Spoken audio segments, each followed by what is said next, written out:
us today as we had not announced our live, but we are here live today from a live we had planned that was rescheduled before Christmas, and so we are so excited to have Raina here today. And I'll let her go ahead and introduce herself and tell where you're from. Hi, everyone. My name is Raina Newman. I work for Southbridge Church here in Weddington, North Carolina, which is right outside of Charlotte. Yes, and she was introduced to me by Dan, our church partner liaison, and he has gone on and on so many times about how wonderful your church is. And staff meeting in so many places, he's like, this church is getting it right. Like, of any church I've ever seen, this church is got it. Like, they are assisting other women, they're walking with them, and he's like, you have to meet her, you have to connect. And so I was like, okay. So we did an interview, and I was just blown away by the stuff that you were sharing, and just it's just incredible what all is happening. And so I just wanted to do a live today to encourage people that maybe are watching this, that one person truly can make a difference in their church and can help their church connect with Call to Peace, and how that's impacted your church community and the women that you've been able to assist and help and impacted their faith. So we're going to have a great conversation today surrounding that. So if you're watching, maybe go ahead and say hello. Let us know where you're watching from. I'm from Raleigh, North Carolina. I'm sure there's some other North Carolinians watching. So let's get started. So I guess we'll begin with this one. How has connecting with Call to Peace Ministries in a partnership impacted your church as a whole? Well, I would say it has impacted us very greatly as a whole. When we actually got connected with Call to Peace before we had our official partnership with Call to Peace Ministries, and through that we were able to start learning earlier on before even the partnership happened. So we're grateful for you guys, that the fact that you guys were so open to constantly even just being in communication with us. But it has affected us or impacted us greatly because we're better equipped and because we're better educated, we can serve people a whole lot better. So one of our cultural values here at Southbrook that we really do truly follow is that people are of the utmost importance. And so when we follow that cultural value, if we are better educated in specific areas such as coercive control, abuse, domestic violence, we are able to better serve our people. And so I would say culturally, it has made a great impact because we can better create a safe place where people can actually feel free and safe to come forth and to share with us so that we can help. I was talking to our pastor about this too, and about how did he feel that Call to Peace Ministries has impacted him specifically, just when he gets up there to teach. And he said that he is extremely aware and sensitive now to that, to the knowledge that there are women and men and children who are out there who are in coercive control relationships within their families. And so he said, even from the platform, he's more sensitive and aware so that he will really pick his words wisely and choose his words wisely too, because we're going to come up there and say something if he doesn't say it the way it should have been stated or what have you. So there's a lot of sensitivity around that as well. That's awesome. I love that. And why would you encourage another church to partner with CTPM versus starting a recovery ministry for women in abuse on your own? That is such a big project to take on your own. We should never do things alone. Especially in this case where there's coercive control. It's something that none of us fully understand. We are continuing to learn as we go, but we have the basics, and we're able to have the basics so that we can meet these people where they are. But Call to Peace Ministries, they are the professionals. We're not. And so we're professional in a different way, but we do have a lot of people who do come to us for various things. And if we're better equipped and educated, then we can share that with others. Now, I would say this too. One of our pastors, he walks alongside these women too. So we have all of our pastors are assigned to the women in our church, so that there's shepherding and spiritual guidance and a lot of great care there. But one thing that he would say is this is our one possible opportunity when someone comes forth to either make it or break it with them, and whether they find churches a safe place. And we can do so much more harm than be helpful if we're not educated in this area of abuse. And so I would highly Mhm. encourage people to not try to do it on your own because it's too big to do on your own, but you can do it in partnership with like a Call to Peace organization. You guys have helped us tremendously. In fact, you've given me so much that I can build systems, processes for the way it works here at our church. And every church is different, but what you guys give us, we are able to utilize it and put it into practice the way it fits best here at Southbrook. I love that. Thank you. And yeah, and I know as you've mentioned, so many churches mentioned sometimes these cases can be just so complex, and sometimes women can come forward and their life could truly be in danger.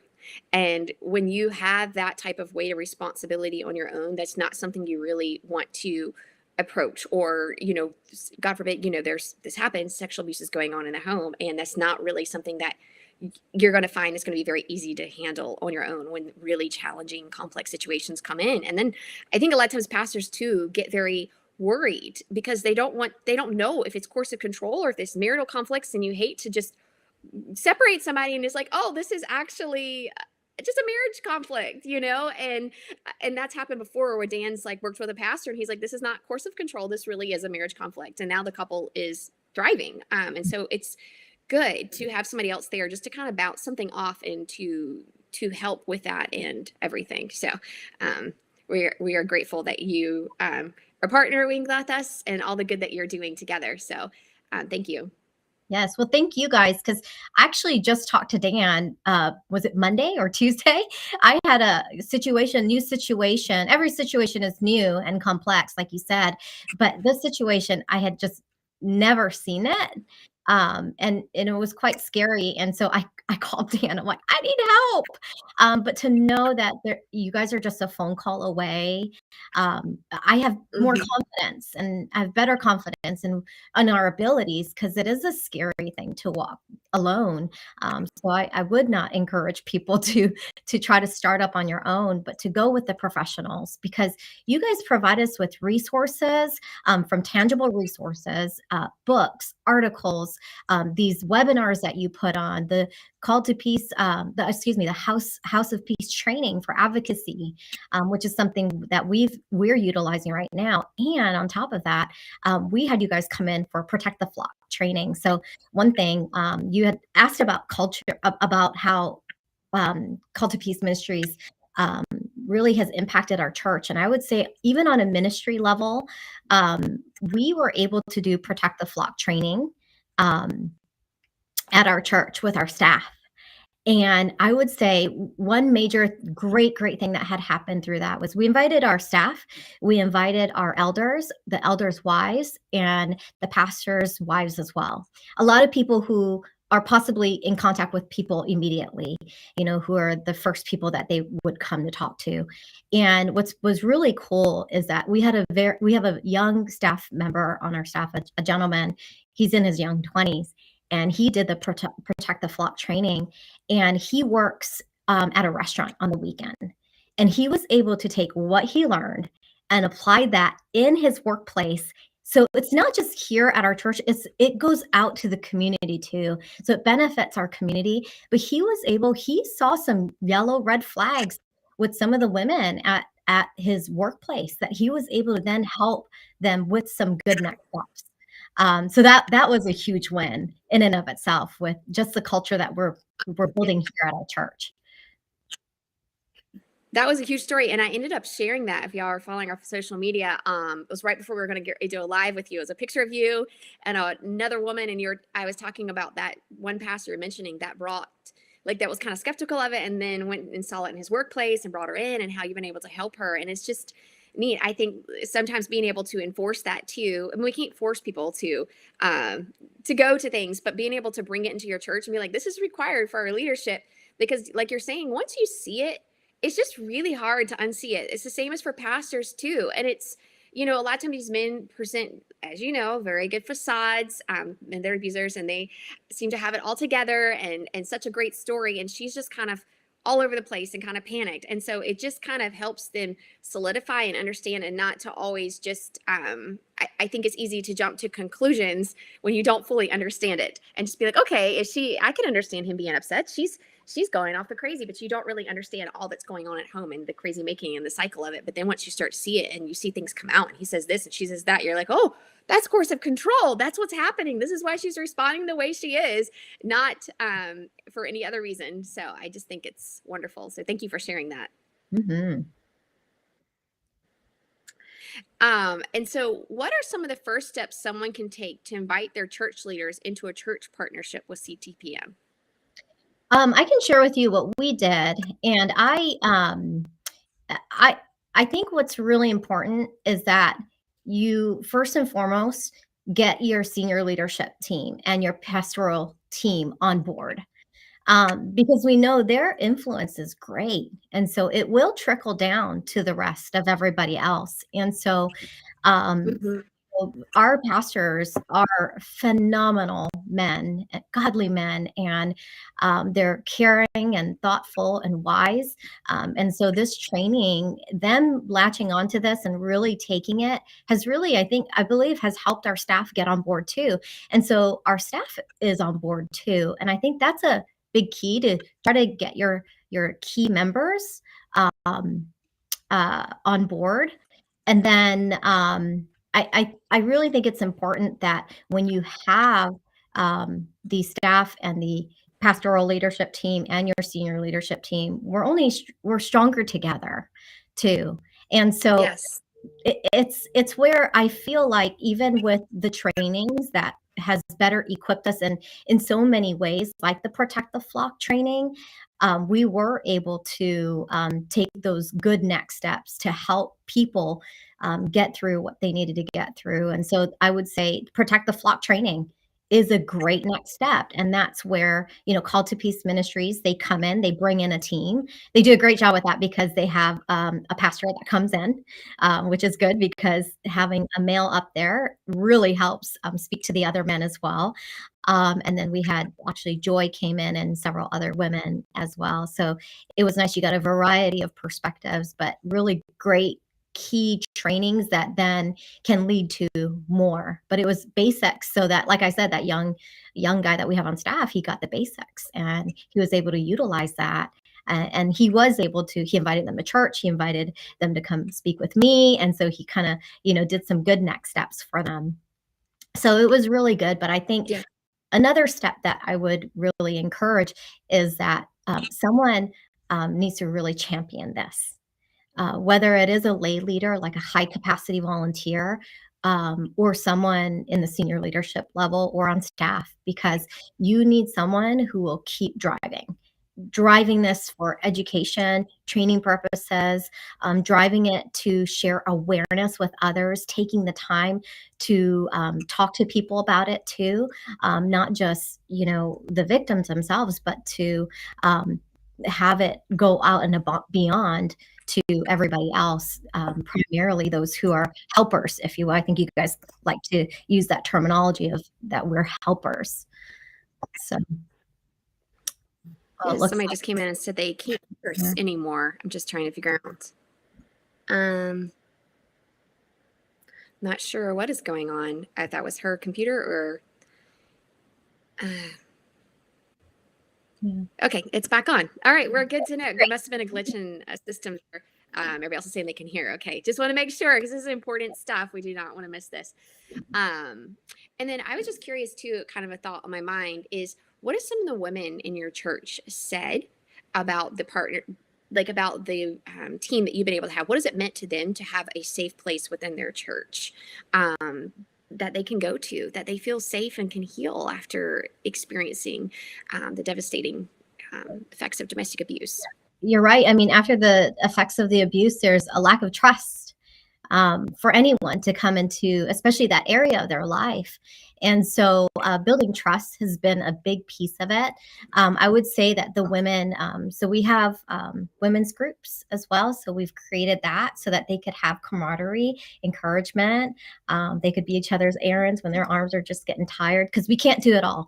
But I would say the women in our church, and I've heard this over and over again, is that they're just thankful that someone is there that believes them, that listens to them, that is Mhm. there to come alongside of them, and that we're here for the long run. It's not the short term, let's help, let's do some tangible, give gift cards, give you gas gift cards, grocery gift cards. We are here for Yeah. the long term because we really, really want them to heal. And we know that it's a holistic approach to healing.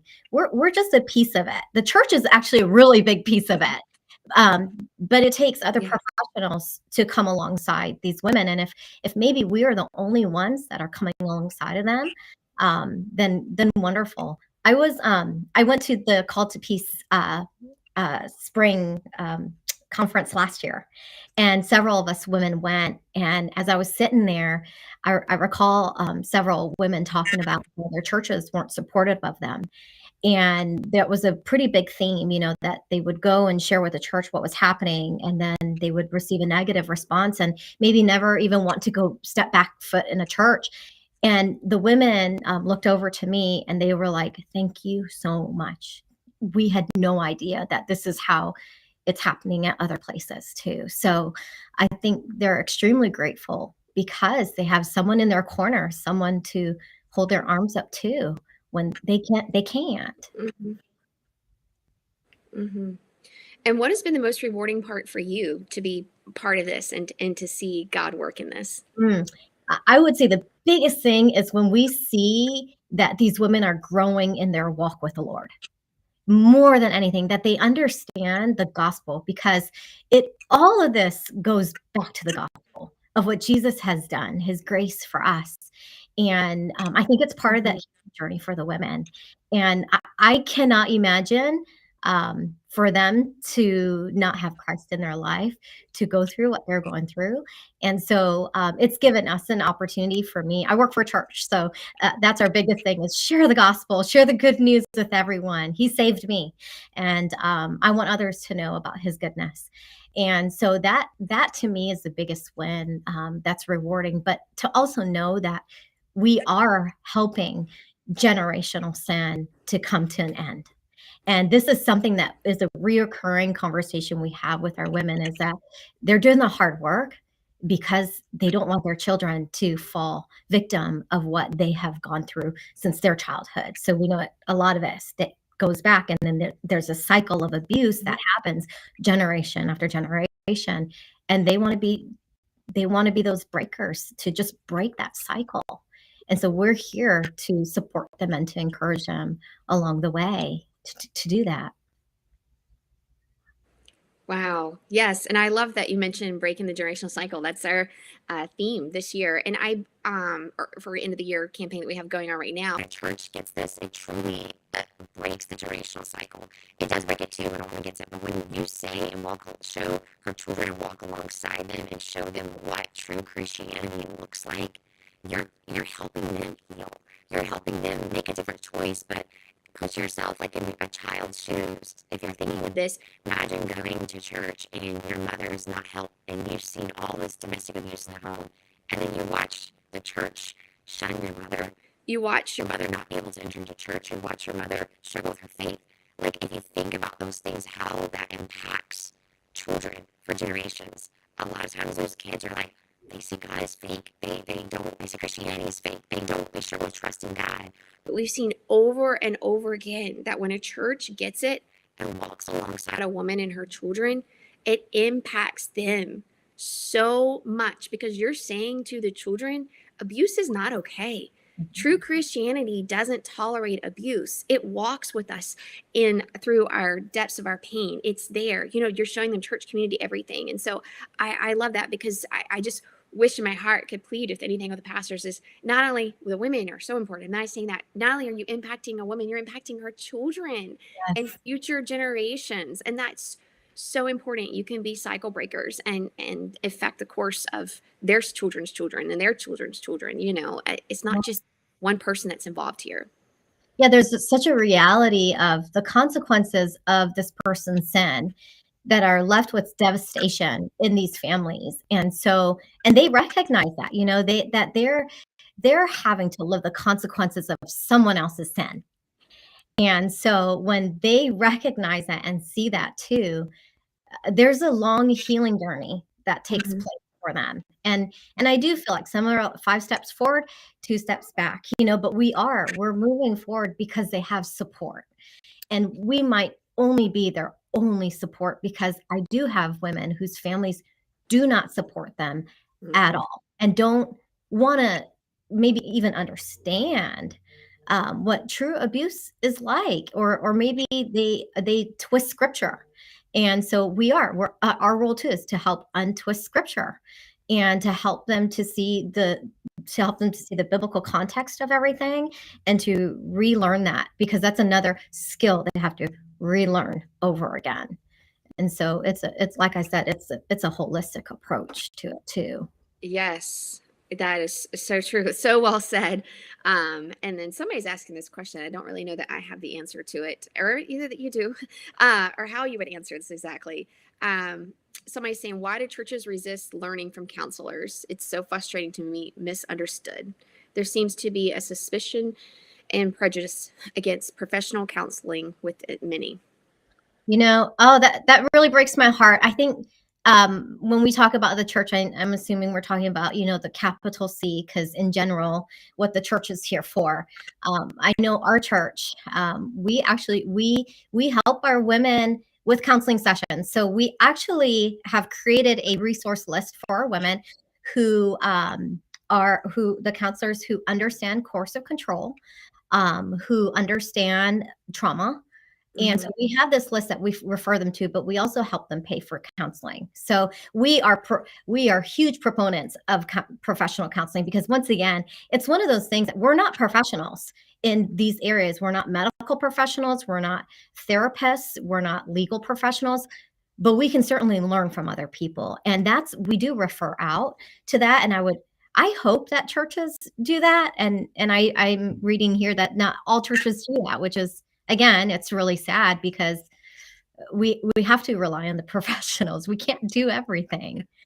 So, but it might be a pride thing. I don't know what it is, but we know we don't know everything. And so we're open to continue to learn. And that takes other professionals to come alongside us while doing it. Because we have a really good partnership with the counselors that we refer to. We also have a body of counselors within our body that had vetted all these counselors for me, so that we could have a really great list for men and women to go to specific counselors. And we would only recommend to those that we would vet through. So we're not just shooting in the dark and throwing them names their way, but they are Christian counselors with an emphasis of abuse and trauma as well. Wow, that's amazing. I love that. And I love seeing churches. I think sometimes, I don't know how to exactly say this. I think that what you're doing is wonderful. And I've seen so many other churches latch on and do the exact same way of referring out. I think sometimes there can be a mentality, or they don't mean it this way, but they think they can handle everything themselves. And sometimes it's humility to be able to understand that you can't, and it's okay. It doesn't mean that your church isn't successful, or you're not a successful pastor if you say, you know what, I'm not a mental health professional. I'm able to counsel a trauma victim because I don't have an understanding of that. And I know there's a lot of different views among churches too about mental health professionals and how they see that. But I always love what my therapist said. God has given us dominion over all areas of our life, and that includes the brain and how it functions and how it works. And if you've been through trauma, your brain has been rewired neurologically, and there's no way around it. It's like a sickness. You go to the doctor just because your church lay hands on you and your bone doesn't become back whole. I mean, sometimes it can happen. Sometimes supernatural healing happens in the brain, but trauma impacts us neurologically. And there needs to be Christian therapy to help us heal our brains. And somehow in the Christian world, there's a stigma around this that, oh, we don't need that, but it's needed. And there's pastors that understand it, and there's pastors that maybe don't completely agree with that and understand it. And that's just, I think that it's just a thing that's kind of breaking forth in the Christian world, is understanding how trauma impacts the brain. Yeah, and I think it's important that people seek the churches that do get it, because they will do more harm. And like you said, Lauren, it's not like I don't think they're maliciously doing it. I think No. they're just so unaware. I've made mistakes. I've been in ministry now for 16 years, and I've made mistakes in my younger years of ministry. Right? So, and we learn from them. And I've referred people to the wrong people. I have, sent people that I didn't even know, because I couldn't identify that it was abuse, that I've paired them up with a godly woman in our church to mentor, but bad advice, because they didn't understand course of control. So I've done it, but I don't want to make mistakes like that. They're big mistakes. And yeah, we will make mistakes along the way, but we're going to keep learning. And that's where we have to be open as a church, is we have to keep learning and being on that journey so that we can be better educated, better equipped, because then we can better serve our people if we're better equipped.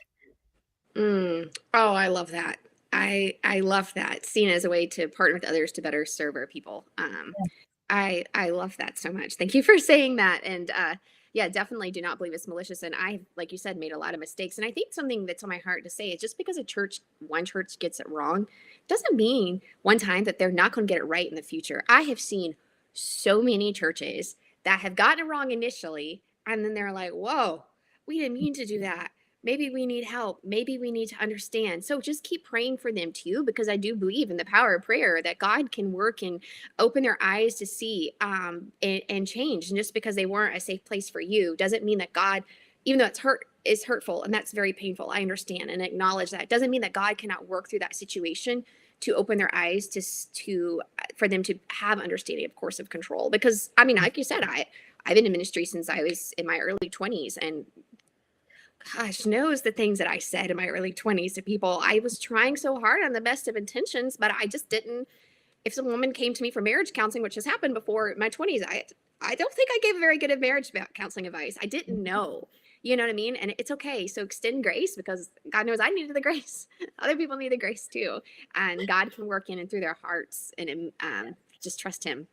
Absolutely. Yeah. And I think what I love about you guys, too, not I think, I know, but what I love about you guys is that you also provide safe churches on your website. So that's been a huge thing, because we've had people that went to the Call to Peace website and found us.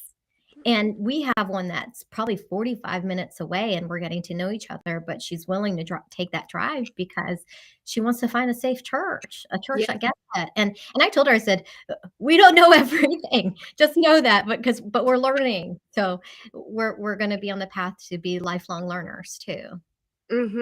Yes. And it's just understanding that God is truly the perfect one. Although we desire our churches to get it, God is truly the perfect one that understands and gets it every single time. And so, like, even when people fail you and churches fail you, know that God will not. God is there with you, and he is there to comfort. He's there to lead and to guide you, and to give you a voice to speak for other people that maybe are sitting in the darkness and need somebody else to validate their pain. So yes, God does understand. And he works for others. And what we're seeing too is the women, as they're getting stronger, as they're getting more confident, as they're knowing more their identity, getting their autonomy back, we're seeing too, I mean, they're speaking words of like, hey, when I'm better, I'm going to do the same thing. I'm going to help other women. So they're even wanting, because of what we're doing, there's a trickle down effect, and there's where people will catch on and will want to do the same thing because you've done it for them. They want to do it for others, and that's just human nature of us. And so we're seeing that with our women, and they're excited because they're on a path of healing. They're on their journey. They're wanting to help too. And so we've got another new group of women that we're going to be starting in another small group, and that group that we have existing, we're going to somehow get them together, share their stories so that they too can be better equipped, but also understand and know that they're not alone too. But that's part of them pouring into others as well, as much as they can. Hmm. Yes, I love that. I love seeing people who've been through the fire come out holding buckets for other Yeah. people. What it says that, and so many times people do, and they turn around and become some of those courageous warriors for other women who need their support. And so, I mean, look at Joy Forrest Yes, I know. It's so encouraging. and Dr. Deborah Wingfield, both of them. Yeah. Like all of that was born out of their own pain and their own suffering. And I can tell you this, Joy will tell you, people did not understand her at all back in her day. Like, I mean, she felt very alone, but God understood her. And then she used that passion to say, you know what, I'm going to help other people be understood and stand up for them and be a voice for them. And so, yeah, it's okay. God can still work good even through the misunderstandings and use that in our lives. That's right. Although we do desire churches to get it and to impact her children, because it is a long road without them. It is. I actually been listening to several podcasts lately about abuse and in various ways, whether it's spiritual abuse, sexual abuse, coercive control. And one thing that was a common theme that I kept hearing, because I'm just trying to continue to educate myself, but a common theme that I keep hearing is that churches, what people are saying is there are no churches that help out. There are no churches that get it. There are no churches out there who understand. And my heart breaks hearing that, being a church leader, because I'm like, well, we're one of a few, many. So I'm actually that one podcast I am going to write to her and let her know about You should. because there are churches out there.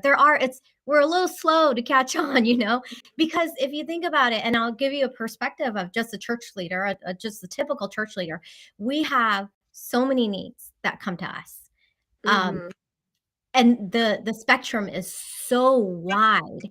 So it's like, what do you focus on? What do you put your resources in? And it's not that I'm not minimizing any of the needs or minimizing any of the struggles that people have, but as a church, we always have to look at that, because you only have so many resources, to be able to, whether it's people as a resource or finances as a resource.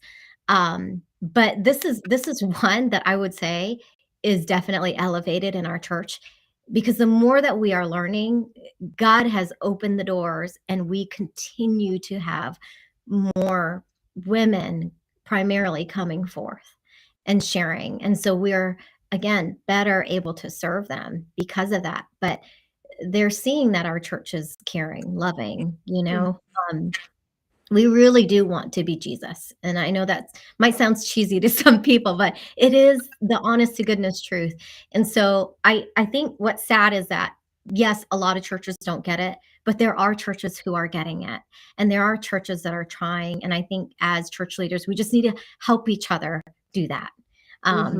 Because yes, you can't do it alone. And the way things are set up at your church, you may have to do a whole new different thing, but still use Call to Peace Ministries as your main resource to gather information, but you may have to set it up differently. Every church is going to be different on how you set up something, and even set up partnerships too. Yes. Yes. And I love what you said there about everything seeming so overwhelming, like, because there's so many needs of some people. You've got crisis pregnancy, a lot of churches focusing on that. You got the homeless, you got all these things. And I think that maybe it's just beginning to crack open, kind of domestic abuse world is, where people realize, I think pastors in the past have not understood how what of a weight this is and how much it impacts their congregation, and how much it impacts women. It's just been a very silent topic that not many people have really talked about until really the last 5 years. Like, it's just, I mean, till 5 years ago, I thought domestic abuse was just black and blue and bruises. And I think that's what people have always assumed it is. But now that there's understanding and advocates coming out and speaking about things, I think that's where our opportunity is to help churches understand that this hugely impacts your congregation. And not only that, it hugely impacts the future generations that will come out of your congregation. You know, it's not just a small thing. It's not something that she can just cover up. It will continue to trickle. And as we know, and we've researched, like, what happens to kids that grow up in domestic abuse, and what happens to her, and how it all affects her and her community and everybody else. It's just not something you can stay silent on. And if he's in your church, he's corrupting your church too. We'll be honest. You know, it's everywhere, you know. And so I think it's just helping pastors understand that this affects them in their congregation, and it is a huge issue. 1 out of 3 women, and includes 1 out of 3 women in your church. Yeah. So I was sharing that statistic with someone, and they're like, even in the church. I'm like, yes, even in the church, that Yes. statistic applies. Inside and outside, people are people. So yeah, it's a big deal. And I could not, honestly, I could not imagine us doing this without Call to Peace Ministries. It's too big. It's way too big. It's a way over our heads. Lauren, you kind of mentioned also about just what it does to the brain, what it does for future generation, the impacts of children and their families. And so these are the things that we're learning, because we have to understand and go back a little bit, not just seeing this is just a symptom. What we're seeing are symptoms of what's really beneath the surface. And so if we're able to be better equipped and asking the right questions, helping them with the right next steps, then their family will win even more so. But I have seen that in my earlier years of ministry, is that I didn't get it. And I didn't, not that I was resistant to it, I just don't understand it. I've never been in situations like that. So I did things wrong. And I'm sure several of us on staff would say that too. And so we're seeing these patterns of years and years of abuse in some of these homes. And because we're getting it now, we can then rewind a little bit more and address those things better with these families that we have seen for years and years and years and didn't quite know what it was. We just knew things, it's just off. And Yeah. it's very hard to pinpoint unless you are trained. Yes.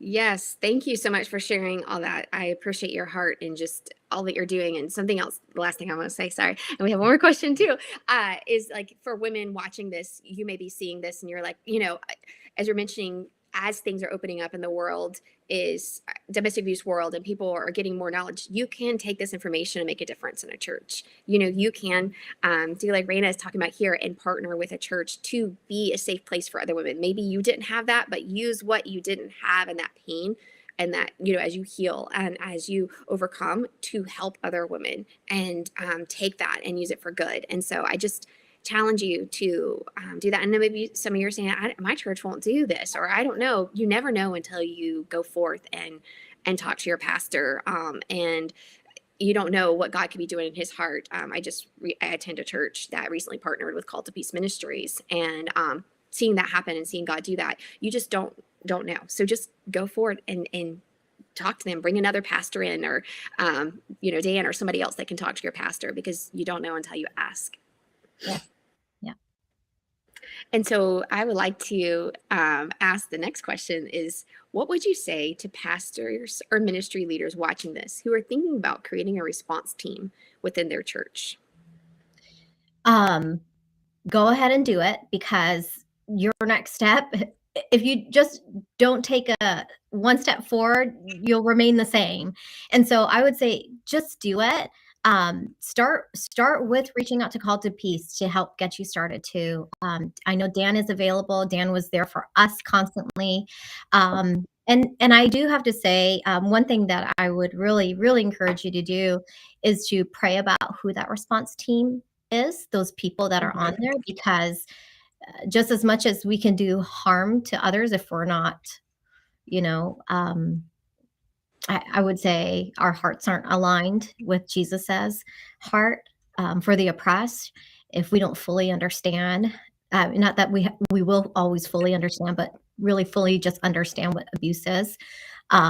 And just having the right people. So we have a vetting process that we go through, and it's quite organic the way it happens. I'm not like putting it on the church bulletin saying, "Hey, we need volunteers for this," because it is very quiet here too, but what we do is I meet with a lot of people anyway. With what I do at my normal job, what I do at the church, I meet with a lot of people. So through that, I get to know quite a bit of people and their stories. And so when I see that there's somebody that possibly could understand this, I spend more time with them. I learn more about them, and then slowly invite them into what we're doing and get them trained. And so I think that's another opportunity is if you have you have to have the right people, people who don't talk about other people, Yeah.